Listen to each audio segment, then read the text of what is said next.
Who did emperors and kings trust when they wanted to tip the scales of war? Stay with us as we uncover the untold power, skills, and secrets of the most elite fighters ever, and how they changed history forever. Hello, my name is Scarlett, and welcome to the channel. Here, at Occupational Brutality, we explore the warriors, killers, and enforcers who are called upon to take on the toughest jobs. Men whose names and presence shifted the course of history. In today's video, we're breaking down the top 10 elite forces in history, specifically in hand-to-hand combat. Every group we cover existed before the age of automatic weapons. This is blade, bone, and blood. I'm kicking it to my partner, Archibald, who'll walk you through the list. As for me, I'm back to work on our next video, where we'll throw these forces into a head-to-head tournament bracket to name the greatest hand-to-hand force in history. Look forward to that. But for now, enjoy today's video. Here's Archie. Cheers! Thank you, Scarlett. Hello, everyone. My name is Archibald, and I am your quartermaster. Let's get to it. The following elite forces are listed chronologically, beginning with number 10. The Immortals were the elite warriors of the Achaemenid Empire, serving Persian kings in the 6th century BC across Central Asia and the Middle East. They were a permanent force of 10,000 men. Every fallen soldier was immediately replaced, which gave the illusion that their numbers never changed. They fought for Persian kings seeking to conquer Egypt, Scythia, and Greece. The Immortals were feared for their discipline and pressure-based fighting style. They advanced in silent waves, maintaining tight formations and breaking enemy lines through consistency, not chaos. Their close relationship with the king made them both a tactical unit and a symbol of imperial power. Their ability to absorb casualties without weakening made them especially difficult to counter in prolonged engagements. The Immortals used an array of lethal equipment. Their wicker shield was light and flexible, built for endurance. Their primary spear was iron-tipped and about 6 feet long. They carried a short composite bow, paired with a quiver of reed-shafted arrows. For close quarters, they drew the acinasses, a short sword worn on the right hip. A backup dagger was hidden for emergencies. Their armor was a tunic of overlapping metal plates sewn into cloth or leather. When fighting in close combat with an immortal warrior, an opponent would face a spear feint, a sudden step in, and a reverse hand draw of the acinasses aimed at the ribs or stomach, followed by a dagger thrust beneath the arm before they had a chance to recover. The Immortals are depicted in the 2006 film 300 and are most remembered for their role in the Persian king Xerxes' invasion of Greece. In 480 BC, they fought at the Battle of Thermopylae, eventually breaking the Spartan line after heavy losses. They served for over 200 years until the Achaemenid Empire fell. In 331 BC, after Persian King Darius III was defeated by Alexander the Great at Gaugamela, the Immortals were disbanded and never returned. Number 9. The Spartan Hippeis were the elite guard of Sparta, an inner circle of 300 hand-picked warriors, chosen annually from the most skilled and loyal citizens. They operated during the 5th century BC in ancient Greece. They served as the personal guard of the Spartan king and as leading shock troops in key battles. The Hippeis were created to protect the state's leadership and act as a mobile, decisive force. Unlike the broader ranks of Spartan hoplites, the Hippeis were chosen for excellence. From age 7, Spartan boys entered a brutal training system focused on pain tolerance called the agoge, where they learned discipline, endurance, and warcraft. Only the best who completed it were eligible to enter the order of the Spartan Hippeis soldiers. This early and continuous conditioning made them physically resilient and mentally unbreakable. The Hippeis warrior's hoplon shield was large and round, made of wood and bronze. Their main weapon was the dory, an 8 feet long spear with an iron head and a bronze butt spike. In close combat, they used a short sword called a xiphos, or sometimes the curved kopis. The Hippeis wore Corinthian bronze helmets, full face with a T-shaped slit, polished in bronze gold. Their horsehair crests came in black, crimson, or deep red. Commanders bore side-to-side crests, soldiers front to back, and in rare senior or ceremonial roles, crests could be bicolored or white. The Hippeis armor included a bronze muscle cuirass or a layered linothorax for mobility. Bronze greaves protected the shins. Their cloaks were crimson red, meant to intimidate and to conceal blood. Skirts of leather strips called terrages offered flexibility. In one-on-one combat, facing a Hippeis meant swift death. First came the angled shield, pinning the opponent in place.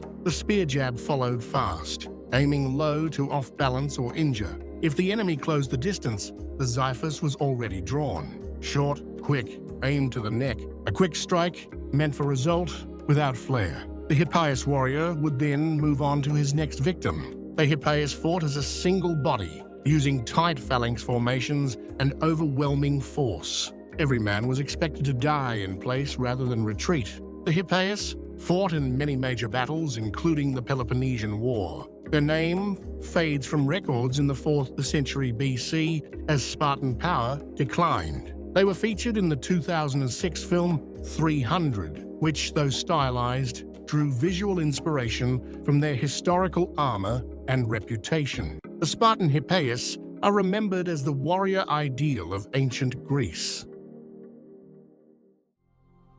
Number 8. The Sacred Band of Thebes was an elite military unit formed in the 4th century BC in central Greece. Though their structure may seem unusual to modern audiences, the band was made up entirely of 150 pairs of male lovers. In classical Greece, and even into the Roman Empire, romantic relationships between men were widely accepted. In Thebes, leaders believed that warriors would fight more bravely with a loved one beside them and would rather die than show weakness in front of their partner. The Sacred Band of Thebes fought for the city-state of Thebes, seeking to defend against Spartan domination and expand Theban influence. Unlike most Greek armies made of temporary citizen soldiers, the Sacred Band was a permanent standing force, trained year-round. Their unity and fearlessness made them one of the few Greek forces able to consistently defeat Sparta in open combat. The Sacred Band of Thebes used compact and practical gear suited to Greek hoplite warfare, which follows the strategy of heavily armed Greek infantry fighting in tight phalanx formations. They carried bronze-plated hoplon shields with unique emblems, worn on the left arm to protect their partner beside them. Each man was armed with a dory spear used for thrusting in phalanx formation and a short iron zephyr sword for close combat. Their armor included bronze helmets, muscled cuirasses, greaves for leg protection, and sandals, or bare feet, depending on the terrain. Many wore crimson cloaks, a color associated with valor. When fighting in close combat with a Sacred Band warrior, an opponent would face an unbreakable unit. One fighter would thrust low with the spear, while the other pressed with the shield, closing distance fast. If the formation broke, they transitioned to swords, striking under the arm or into the side with trained speed and coordination. The Sacred Band of Thebes is most remembered for their role in the Battle of Leuctra in 371 BC, where they helped shatter the Spartan army and end centuries of Spartan military dominance. They served with distinction for over 3 decades until they were surrounded and killed to the last man by Macedonian forces under Philip II and his son Alexander the Great at the Battle of Chaeronea in 338 BC. Their discipline, loyalty, and unmatched cohesion earned them a place among history's most elite warrior units. Number 7. The Praetorian Guard were the elite soldiers of the Roman emperors. They were formally established by Augustus around the year 27 BC, drawing on traditions of generals' bodyguards from the late Republic. Their main base was Rome, but they could also be deployed to the provinces. The Guard's purpose was clear: protect the emperor, enforce his authority in the capital, and serve as a counterbalance to the legions. Their numbers shifted over time, ranging from a few cohorts at the start to as many as 12 cohorts, each several hundred men strong. On the battlefield, they fought in disciplined Roman fashion, equipped like legionaries with the gladius shortsword, the scutum shield, pila javelins, and protective armor, such as the larica segmentata. Their helmets varied over time, from Montefortino styles to later designs. Within Rome, their shields and cloaks were sometimes more decorative, emphasizing prestige and ceremony. The Praetorians were hand-picked from the toughest legionaries, men who had already proven themselves in combat. Their training emphasized precision and discipline, thrusts with the gladius, shield drills in tight formation, and relentless physical conditioning. They received higher pay and shorter terms of service, which kept morale high. This selectivity meant they were stronger, faster, and more experienced than most soldiers they faced. On campaign, they could act as shock troops, breaking enemy lines with speed and coordination. The Guard's combat role was secondary to their political influence. They provided palace security, acted as imperial enforcers, and at times shaped the fate of the empire. They suppressed mutinies under Tiberius, fought in Trajan's Dacian wars, and intervened in frontier campaigns. In the year of the four emperors, 68 to 69 AD, they played a decisive part in choosing which claimants survived. Over time, their reputation darkened. They became notorious for corruption, extortion, and even assassinations. Several emperors were deposed or killed with Praetorian involvement. Their loyalty often went to the highest bidder, undermining stability at the heart of Rome. The Guard's story ended under Constantine the Great in the early 4th century AD. After defeating Maxentius, he disbanded the Praetorians and removed their camps, ensuring that no future emperor would face an armed political force in the capital itself. Feared and respected, the Praetorian Guard embodied both the strength and the dangers of placing ultimate power in the hands of elite soldiers stationed close to the throne.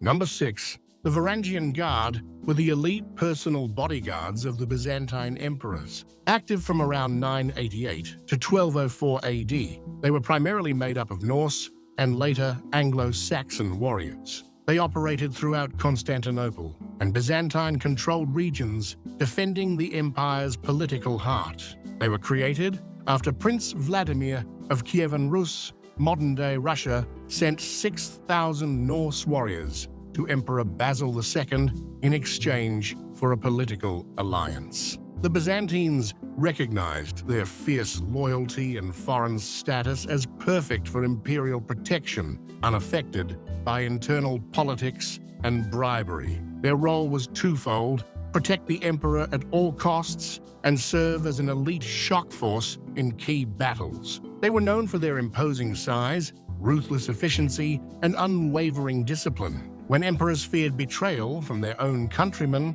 they trusted the Varangians. The Guard carried Danish-style axes, two-handed and broad-bladed, capable of cleaving through armor. They also used straight-bladed swords, round or kite shields, and wore chainmail hauberks over quilted tunics. Helmets were typically conical, with nasal guards. Their armor reflected their Scandinavian roots, sometimes blending with Byzantine style over time. In one-on-one combat, a Varangian closed the distance fast. The axe strike came from above or the side, meant to crush shield or skull. If disarmed, they drew a sword without hesitation. Their strength and speed gave them a brutal edge. Most opponents were dead before a second swing. They trained relentlessly and were battle-tested across Europe before joining the Guard. Loyalty oaths were sacred. Desertion or disobedience was nearly unheard of. They stood out in Byzantine ranks, taller,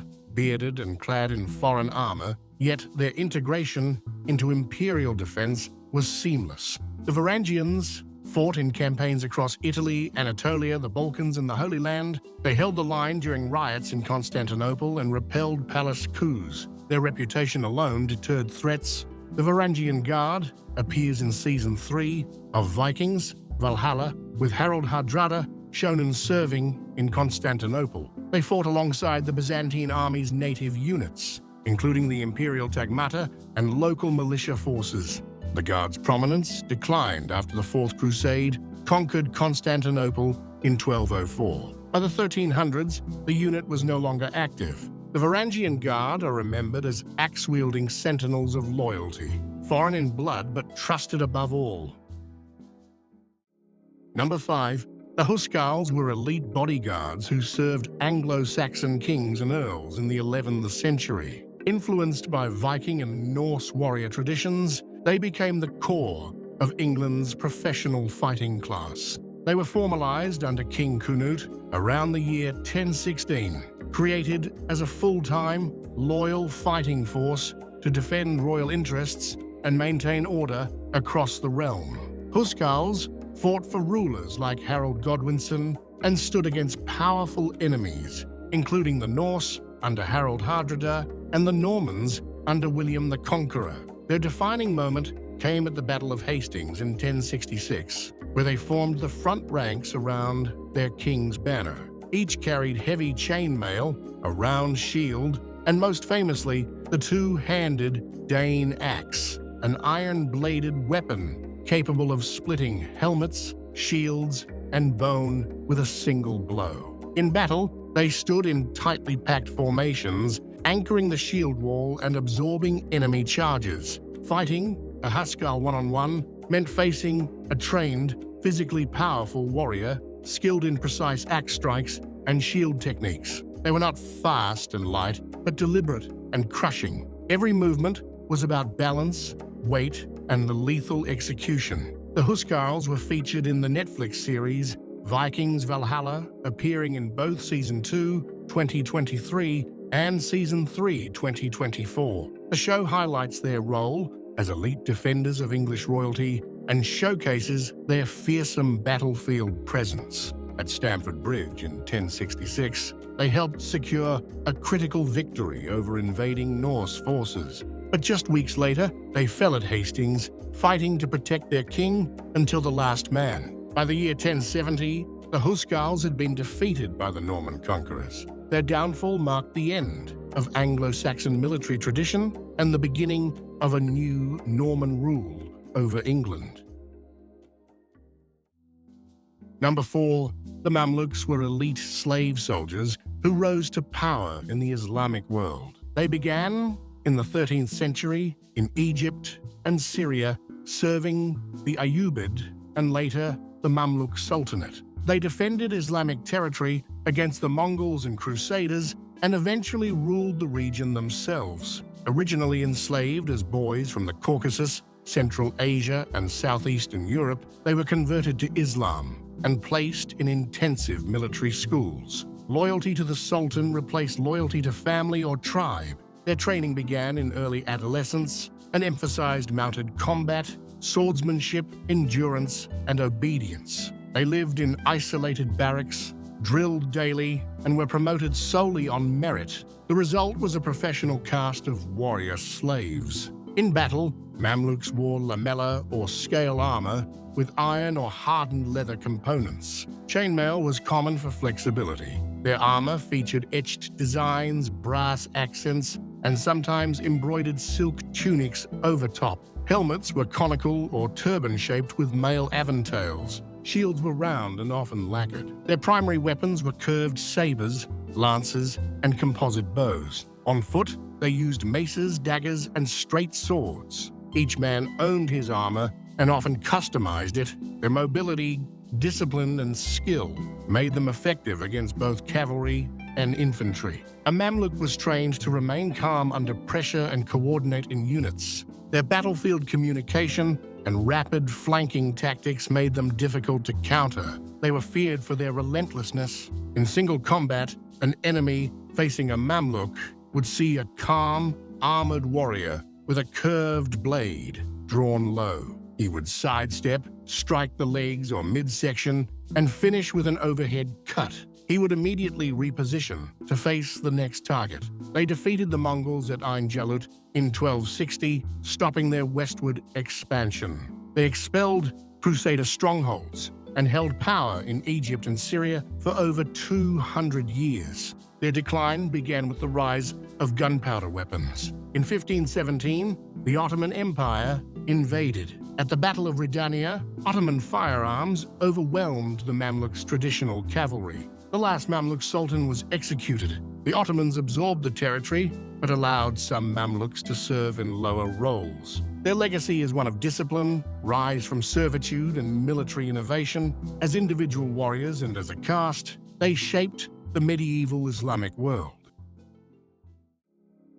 Number 3. The samurai were the elite warrior class of feudal Japan. For nearly 1,000 years, they served as enforcers, generals, landowners, and sometimes rulers. Bound by honor, trained from youth, and feared across the islands, the samurai stood at the center of Japan's military and cultural identity. They first emerged during the 9th century as armed retainers for aristocratic families. As Japan's central authority weakened, regional lords relied on samurai to enforce order, collect taxes, and fight rival clans. By the 12th century, they had seized political control through the first shogunate. Samurai fought for their daimyo, or their feudal lords, and later for the ruling shoguns. In civil wars, they fought rival clans. In foreign campaigns, they battled Mongol invaders, and later peasant uprisings. During the Sengoku period, samurai clashed in brutal internal wars for dominance over Japan. Samurai trained from adolescence in swordsmanship, archery, horsemanship, grappling, and battlefield coordination. Training was paired with daily routines of meditation, calligraphy, poetry, and philosophical reading, designed to sharpen mental clarity, discipline, and spiritual readiness. Constant drilling built confidence in muscle memory and emotional control, creating warriors who trusted their ability to act without hesitation. Their armor was lacquered lamella plate, crafted from iron and hardened leather. It was flexible for mounted combat, with shoulder guards, thigh panels, and face masks designed to intimidate. Helmets bore clan symbols and elaborate crests. The katana was their primary weapon, razor-sharp and perfectly balanced. They also carried a wakizashi for close combat and ritual duty. An opponent facing a samurai in one-on-one combat would encounter a silent, focused fighter, eyes steady, stance low. The samurai would control distance, draw quickly, and strike with precision, often ending the fight in a single motion. His posture and movement reflected hours of exact repetition. He would not speak, and he would not hesitate. Their decline began under Tokugawa rule, as long periods of peace shifted their role towards civil administration. In 1868, the Meiji Restoration ended their political relevance. By 1876, the wearing of swords in public was banned. The samurai's legacy endures in Japanese martial arts, ethics, and national identity. Number 2, the Knights Templar were elite warrior monks of the Crusades. Founded in 1119, their mission was to protect Christian pilgrims traveling to Jerusalem. Within decades, they became one of the most respected and feared military orders in the world. They were based on the Temple Mount in Jerusalem, the site of Solomon's Temple. Every knight took vows of poverty, chastity, and obedience. They trained, prayed, and lived under strict discipline. Their faith was their fuel. Knights Templar wore full chainmail with padded gambesons and white surcoats marked by red crosses. Their helmets were conical or flat-topped, offering solid protection. On horseback, they charged with lances and carried broadswords, maces, or daggers for close combat. They used kite-shaped shields and rode powerful war horses supported by squires and infantry. Trained for discipline and shock impact, they were one of the most effective cavalry units of their time. Their enemies included Saracen armies, Muslim forces led by generals like Saladin, fighting to defend their lands and reclaim Jerusalem, and rival crusaders from competing Christian factions, driven by glory, faith, or politics. The Templars often stood between shifting loyalties and clashing ambitions on both sides. They answered only to the Pope and their Grand Master. The highest-ranking Templar who commanded the entire order. Elected for life, the Grand Master oversaw military campaigns, managed finances, and coordinated operations across Europe and the Holy Land. They built castles, guarded trade routes, and defended Christian territory for nearly 200 years. Off the battlefield, they became powerful bankers and landowners. Their financial network allowed pilgrims to deposit gold in Europe and retrieve it in the Holy Land. A Knight Templar approached one-on-one combat with precision. Their advance was deliberate, shield raised, body angled, to limit exposure. They used their armor to absorb blows and wear opponents down. The shield doubled as a weapon, slamming to unbalance. Armed with a mace or a flail, two spiked balls on chains, they struck relentlessly until the enemy faltered. They maintained constant pressure, closing like a wall, until their opponent was overwhelmed. A knight would use a small dagger to finish an opponent. In 1307, King Philip IV of France ordered their arrest. He accused them of heresy, seized their assets, and forced confessions under torture. In 1312, the Pope officially dissolved the order. Their leaders were executed, and the Knights Templar were disbanded. Number 1. The Gurkhas were elite mountain warriors from the hill tribes of Nepal. Known for their fierce loyalty and fearsome close combat skill, they built a reputation as some of the most respected and deadly hand-to-hand fighters in the world. The Gurkhas rose to power in the 18th century during the unification of Nepal under King Prithvi Narayan Shah. With limited technology and small numbers, they relied on discipline, terrain mastery, and shock tactics to overwhelm larger enemies. Their mission was to protect their homeland and expand the Gurkha kingdom through bold, aggressive warfare. Gurkhas fought for the growing Gurkha kingdom and later the unified Nepalese state. Their enemies included rival hill kingdoms, Tibetan forces, and eventually the powerful British East India Company. Even against modern weapons, their close combat skill kept them in the fight. The Gurkhas wore light armor or layered cloth, designed for mobility in rugged terrain. Their signature weapon was the kukri, a curved, heavy-bladed knife used for chopping and stabbing. In battle, they charged through forests and mountain passes, closed the distance fast, and struck with devastating hand-to-hand precision. They trained for stealth, endurance, and ambush, using the land itself as a weapon. Enemies learned that when a Gurkha drew his kukri, it was rarely returned clean. They fought with unshakable bravery and refused to back down. Even as a better-equipped opponent, facing a Gurkha in one-on-one combat meant facing a fight you would not control. The Gurkha would move in fast, using the curve of his kukri to strike from unexpected angles. He might catch your arm, shoulder, or leg, not to kill, but to weaken. The final blow came quickly after. By the early 1800s, modern warfare began to change. The Anglo-Nepalese War ended with a treaty, and the British began recruiting Gurkhas into their own forces. The independent Gurkhas kingdom ceased expansion, but the warrior spirit lived on. Today, Gurkhas still serve in elite units for the British Army. Their blade and bravery now legendary. That concludes our top 10 elite hand-to-hand combat forces throughout history. Next time, we're pitting these legendary warriors against each other in head-to-head matchups to crown the ultimate champion. From Scarlett, myself, and the team here at Occupational Brutality, we thank you for watching. Until next time.